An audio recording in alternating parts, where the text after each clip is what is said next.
എല്ലാ മുത്തുമണികൾക്കും ഹാപ്പി വിഷു. അങ്ങനെ രാവിലെ എണീറ്റ് കണിയെല്ലാം വെച്ച് കണി കണ്ടു, എല്ലാവരെയും കണി കാണിച്ചും കൊടുത്തു. അങ്ങനെ അമ്പലത്തിൽ പോയി പ്രാർത്ഥിച്ചു, കൈനീട്ടം വാങ്ങിച്ചു. അങ്ങനെ ഇതാ വീട്ടിലെത്തി. ഇനി നമ്മളെ ഫുഡിൻ്റെ പരിപാടിയിലാണ്. അപ്പോൾ ബിരിയാണി വെക്കാൻ വേണ്ടിയിട്ട് വെള്ളം തിളപ്പിക്കുകയാണ് കേട്ടോ. മുറ്റത്ത് നിന്നാണ് വെക്കുന്നത്. ചിക്കൻ അടുപ്പത്തായിട്ടുണ്ട്. ചിക്കൻ്റെ അവസ്ഥ എന്താണെന്ന് നമുക്ക് നോക്കാം. അപ്പോൾ ചിക്കൻ ഞാനാട്ടോ ഉണ്ടാക്കുന്നത് ഇന്നത്തെ ബിരിയാണി. അപ്പോൾ ചിക്കൻ നല്ല അടിപൊളിയായിട്ട് മസാലകളെല്ലാം ചേർത്തിട്ട് ഞാൻ വേവിക്കാൻ വേണ്ടി വെച്ചിട്ടുണ്ട്. ഏട്ടനും മോനും കൂടെ വേറൊരു അമ്പലത്തിൽ പോയിട്ടുണ്ട് കേട്ടോ. വരുമ്പോഴത്തേക്ക് ഇതൊക്കെ റെഡിയാക്കി വെക്കാമെന്ന് വിചാരിച്ചത്. ഓക്കെ, ചിക്കൻ ബിരിയാണിയാണ്. അപ്പോൾ എല്ലാവരും വിഷുവൊക്കെ അടിച്ചു പൊളിക്ക്, ആഘോഷിക്ക്, സന്തോഷമായിരിക്കട്ടെ. എന്നും എപ്പോഴും ആരോഗ്യം ഉണ്ടായിരിക്കട്ടെ, ആയുസ് ഉണ്ടായിരിക്കട്ടെ, സമാധാനം സന്തോഷം ഉണ്ടായിരിക്കട്ടെ ഈ വർഷം മുഴുവൻ. പിന്നെ വേറെ എന്തൊക്കെയാണ്? അപ്പോൾ ചിക്കൻ നല്ല മസാലയൊക്കെ ആയിട്ട് ഞാൻ വേവിച്ച് വെക്കാൻ വേണ്ടി പോകുന്നത്.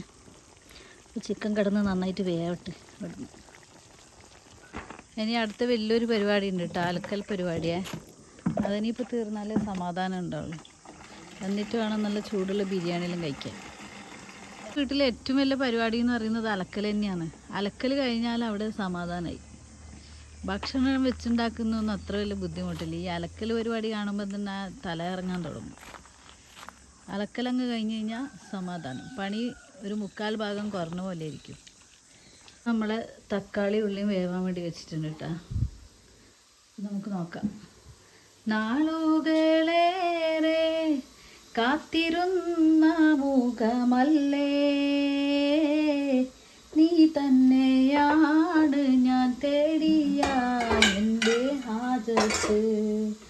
പിരിശ പൂവായോനെ പിരിയില്ല നിന്നെ ഞാൻ, ഇനിയൊരു നാട്ടിലേക്കും പറക്കില്ല ഞാൻ.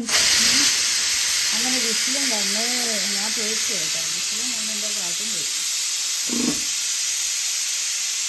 ഞാൻ ബിരിയാണിക്ക് അരിയിട്ട് നെയ്ച്ചോറ് ഉണ്ടാക്കട്ടെ. ഇന്നലെ എൻ്റെ പരിപാടിയാണ്. നിങ്ങളൊക്കെ ഫുഡെല്ലാം ആയാ? എന്താണ് അവസ്ഥകളെല്ലാം? സുഖമായിരിക്കുന്നത്? ഒരു വെയിലും മുറ്റത്തുള്ള ബിരിയാണിയും. എന്താ ചൂട്, സഹിക്കാൻ പറ്റുന്നില്ല. തീൻ്റെ ചൂടും എല്ലാ ചൂടും കൊണ്ട് ആൾ ബടിയാവും.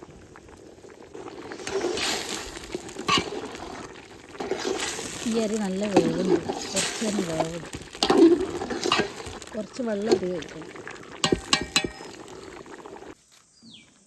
ഏട്ടനൊന്നും ഉണ്ടായിട്ടില്ല കേട്ടോ. ഞാൻ മാത്രമുള്ള ബിരിയാണിയാണ്. അങ്ങനെ ഉണ്ട് നോക്കിയിട്ട് ഏട്ടാ അഭിപ്രായം പറയാം. അല്ലെങ്കിൽ അപ്പോൾ ഞാൻ തന്നെ എല്ലാം ആക്കുന്നുണ്ടല്ലേ.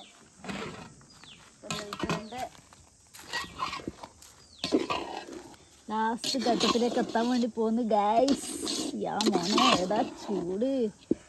ബിരിയാണി ചൂടും എല്ലാ ചൂടും കൂടെ ചൂടും ഇല്ലാന്ന് കേട്ടോ. ഇത് ഇല്ല, എൻ്റെ ബിരിയാണി ദമ്മിടാൻ വേണ്ടി പോകുന്നു കേട്ടോ. ഞാൻ കുറച്ച് ചോറ് മാറ്റി വെച്ചു. ഓരോരാളും പല ടൈപ്പിലായിരിക്കും ചെയ്യുന്നുണ്ടാവും. ഇപ്പോൾ കുറച്ച് ചോറേ വെച്ചിട്ടുള്ളൂ. വൈകുന്നേരത്തേക്ക് നമുക്ക് ബാക്കി വെക്കാമെന്ന് വിചാരിച്ചു. നെക്സ്റ്റ് നമ്മൾ ചിക്കൻ നന്നായിട്ട് ഇളക്കുക. കട്ട് ചെയ്തേ നെയ്യാളുണ്ട്. പുതിന നന്നായിട്ട് ഇടണം കേട്ടോ, എന്നാലും ബിരിയാണിക്കൊരു ടേസ്റ്റ് ഉണ്ടാവും.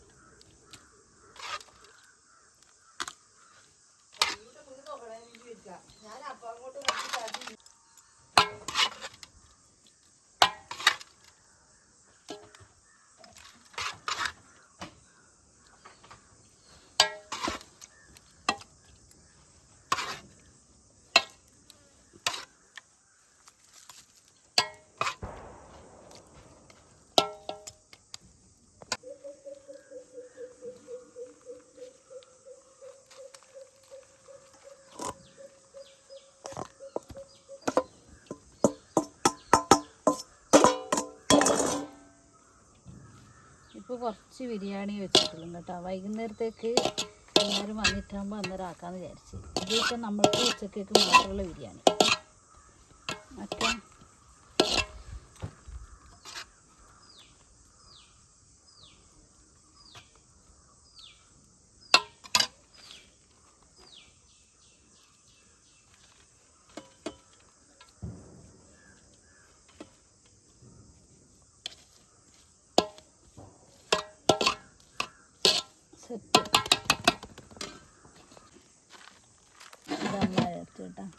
അത് ചൂടുണ്ട്.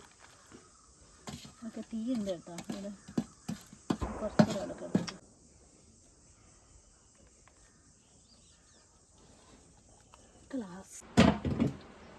അപ്പോൾ നമ്മൾ ഫുഡ് കഴിക്കാൻ വേണ്ടി പോവാന്ന് മുത്തുമണികളെ. അങ്ങനെ എല്ലാവർക്കും ഹാപ്പി വിഷു ഒന്നുകൂടെ. ഞങ്ങളെല്ലാവരും ഒന്ന് ഭക്ഷണം കഴിക്കട്ടെ. അപ്പം ഞാൻ വിളമ്പാൻ വേണ്ടി പോവാന്ന് കേട്ടാ. അപ്പം എൻ്റെ ബിരിയാണി ഞാൻ നേരത്തെ കുറച്ച് ഇളക്കിയിട്ടു കേട്ടാ. ഓക്കെ, അപ്പോൾ തിന്ന് ടേസ്റ്റ് ഉണ്ട് എന്നാണ് എൻ്റെ മോൻ പറഞ്ഞത്. ഇനി കെട്ടിയവന് കൊടുക്കട്ടെ, എന്തുണ്ട് എന്ന് നമുക്ക് നോക്കാം. ഓക്കെ, ചില ടൈം പണി പാളിപ്പോവും, ചില ടൈം അടിപൊളിയായിരിക്കും കേട്ടോ. ഇന്നെങ്ങനെ ഉണ്ട് എന്നുള്ളത് അറിയില്ല, എന്തായാലും സാരില്ല. ഓക്കെ, അപ്പോൾ എല്ലാവർക്കും ഹാപ്പി വിഷു ഒന്നുകൂടെ. എല്ലാവരും ഹാപ്പിയായിരിക്കും, സന്തോഷമായിരിക്കട്ടെ. എല്ലാവർക്കും ആയുസ്സും ആരോഗ്യം തരട്ടെ ദൈവം എന്നും എന്നും. ഓക്കെ, അപ്പോൾ അടുത്ത വീഡിയോ കാണുമ്പോഴേക്കും എല്ലാവർക്കും ടാറ്റാ, ബൈ ബൈ.